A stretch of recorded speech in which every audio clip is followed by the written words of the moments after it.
welcome to The Code Tray, the podcast of the ACCP Emergency Medicine PRN.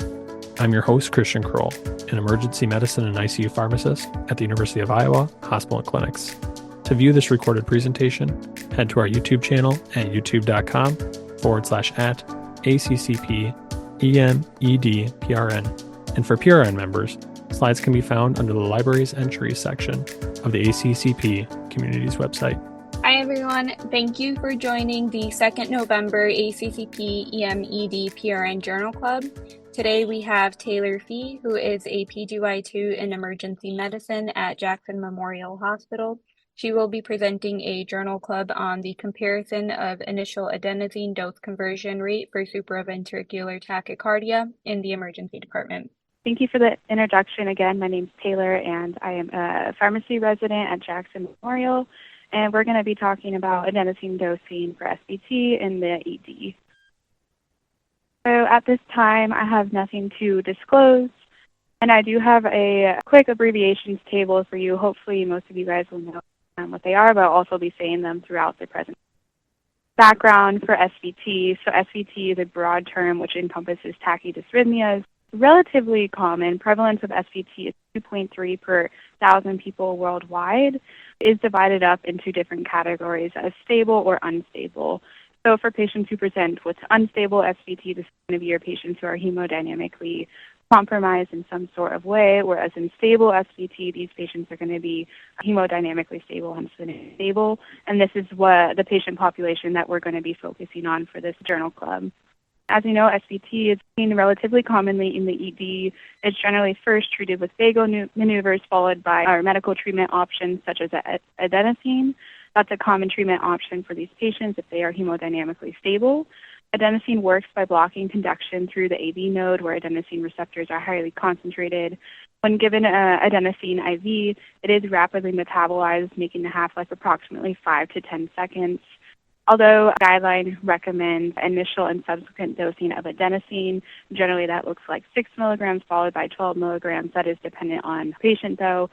Effective doses can vary greatly for the patients that present to our ED. When it comes to the prior clinical evidence for SVT management, really one of the big trials looking at adenosine was conducted in 1990. This was a trial that looked at 2 prospective, double-blinded, randomized, placebo-controlled protocols of 359 patients. In that first protocol, they were looking at patients who received IV bolus doses of 3 milligrams, 6 milligrams, 9 milligrams, and 12 milligrams of adenosine versus placebo. In the second protocol, they were given 6 milligrams of adenosine followed by 12 milligrams of adenosine, or 5 milligrams of verapamil versus 7.5 milligrams of verapamil if they did not convert. As for the results of this trial, they saw SVT termination in 35%, 62%, 80%, and 91% of patients with the 3, 6, 9, and 12 milligram doses, respectively. When they looked at the second protocol of adenosine dosing of 6 milligrams versus the 12 milligrams, they saw termination rates of 6 milligrams at 57%, 12 milligrams showing a little over 93%. They looked at verapamil. 5 milligrams terminated patients VT in 81.3% versus the 7.5 milligrams, they saw termination rates of 91.4%. And really what this trial emphasized was that the overall efficacy of adenosine appeared similar to verapamil, which was commonly used prior to adenosine use, and also guideline recommendations such as the 2015 guidelines, which we'll talk about in a little bit. Following this trial in 1994, there was a prospective case series with the objective of determining feasibility and efficacy of adenosine in SVT management in a pre-hospital setting. So this looked at a little bit over 100 patients, and what they did is they gave 12 milligrams of adenosine IV, and if this did not convert the patients, they would go ahead and give another 12 milligrams if the rhythm remained unchanged. What they found was an 85% success rate in patients that were successfully converted to sinus rhythms. And complications did occur in these patients, though minor. They were seen in 9% of the patient population. Generally, it consisted of chest pain, flushing, headache, etc. There wasn't any serious complications, and the complications seen were generally transient. Following that study in 2000, this was a study that looked at adenosine 12 milligrams versus 18 milligrams. The study was relatively small and included a patient population of 31 patients. but they wanted to see if the 18 milligram dose would be superior to the 12 milligram dose for termination of SVT. They found that the 12 milligram dose ended up terminating SVT in 81% of the patients, followed by the 18 milligram dose terminating in 94% of the patient population. They did not note any serious complications, but what they did note was that the patients that were receiving the 18 milligram groups had more prolonged periods of asystole, and so the overall recommendation based on this small trial was to go ahead and try that 12 milligrams. And if patients aren't converting back to normal sinus rhythms, it seemed feasible to go ahead and try an 18 milligram dose for termination of SVT. And so now when we jump into the actual guideline recommendation, both the 2015 AHA guidelines and the 2020 Adult Basic and Advanced Life Support guidelines recommend vagal removers as first-line treatment therapy for patients that are presenting with stable SVT. Really the goal of these vagal removers is to increase vagal parasympathetic tone and thereby decrease the heart rate for these patients. There's a variety of different methods that you can try in regards to vagal removers. However, success rates do vary depending on the type of maneuver that was completed, and also just based on the studies that you looked at, and this variation ranges from 6% up to 54% of success rates, depending on where you look again. And then when it comes to the actual recommendations for medical management, if they fail vagal maneuvers, adenosine is recommended as a 1B recommendation for patients who are hemodynamically stable. And as we looked at the prior evidence on the previous slide, we saw that evidence comparing initial doses of adenosine for SVT termination is limited and generally includes sequential dosing, largely based on that study that was done in 1990. So this trial that we're talking about today was a multi-center retrospective cohort study that looked at 5 of the highest patient volume EDs in a single health system composed of teaching and community hospitals. They looked at data that was collected from administration records of adenosine and confirmed EKG readings of patients that had SVT. It was conducted from January 1st, 2020 to June 30th, 2022. When we look at the inclusion and exclusion criteria, this trial included patients who were receiving either a dose of 6 milligrams of adenosine or a dose of 12 milligrams of adenosine that were aged greater than 18 or greater years of age with hemodynamically stable SVT. For exclusions, they excluded pregnant patients, certain medications such as theophylline, carbamazepine, and dipyramidol.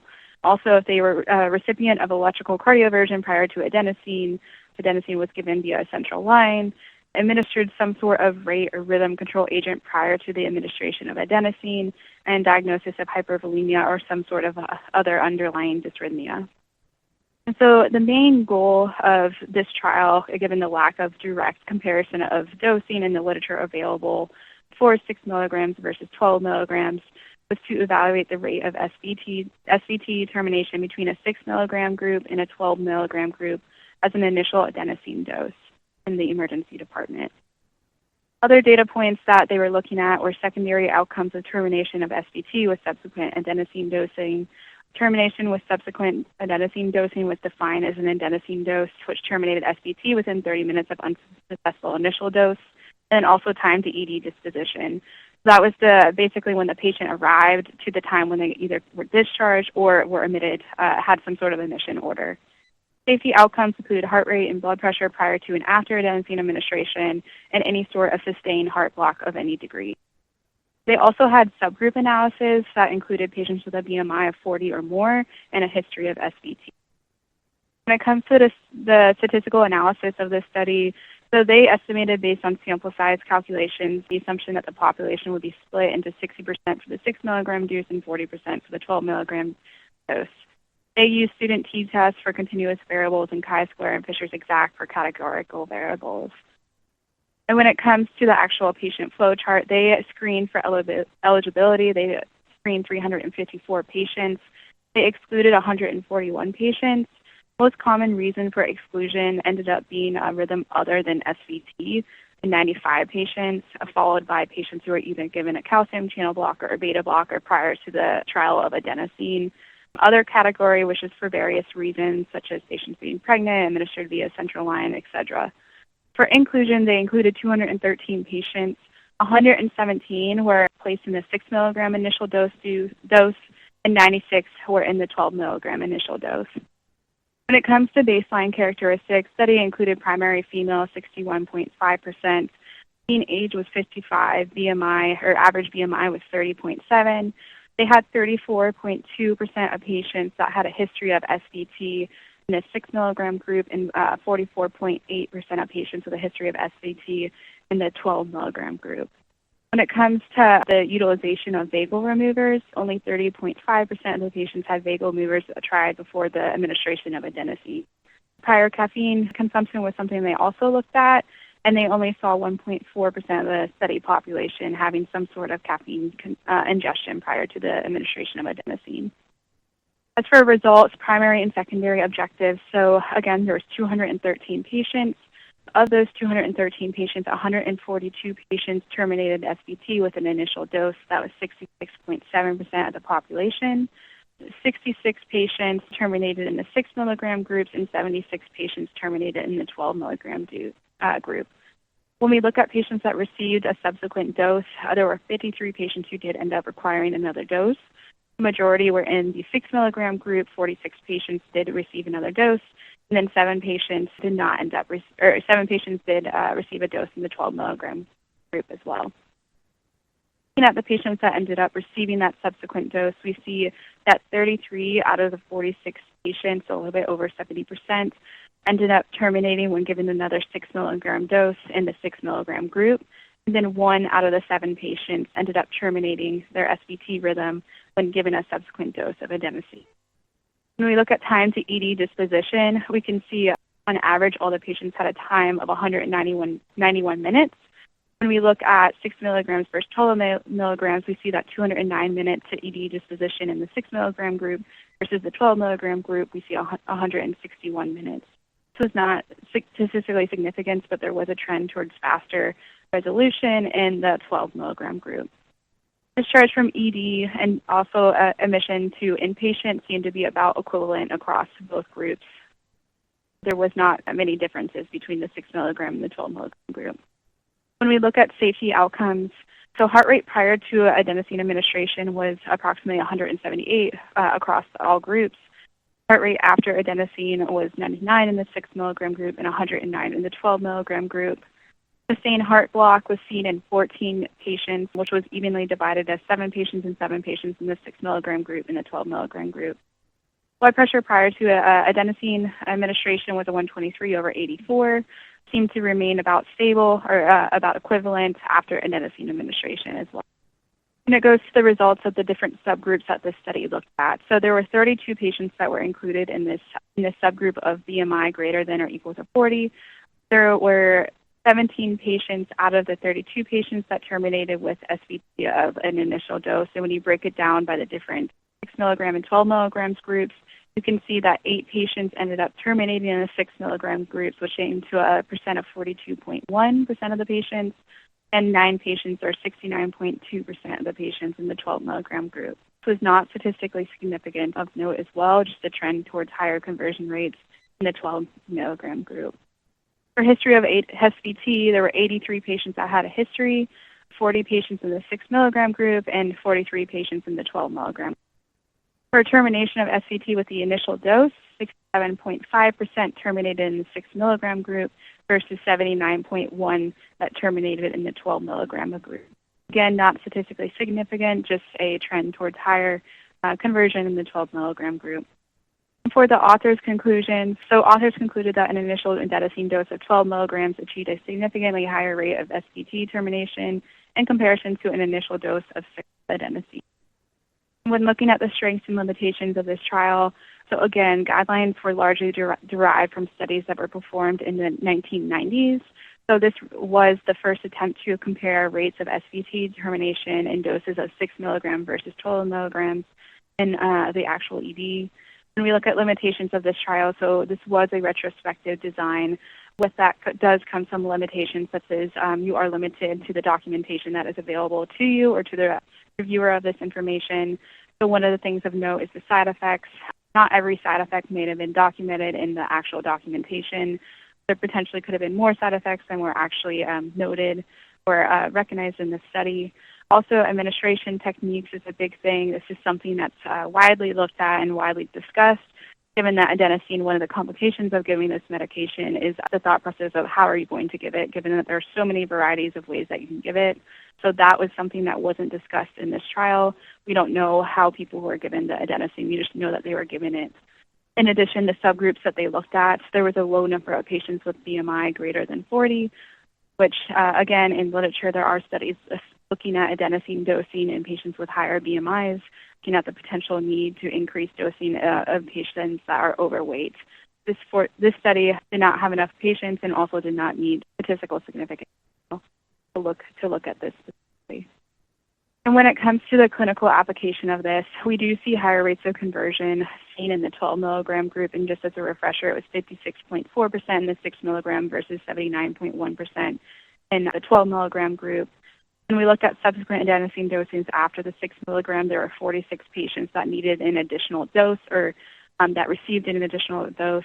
That resulted in termination of 33 out of the 46 patients. This is relatively similar to the study performed in 1994 by Gesh et al. That was that pre-hospital study of the 12 milligrams into patients, again, pre-hospital. They did not have any sort of comparator dose. This trial does, which is nice to see the comparison of a 6 milligram dose versus the 12 milligram dose. Another thing was the faster disposition times that were observed in this trial.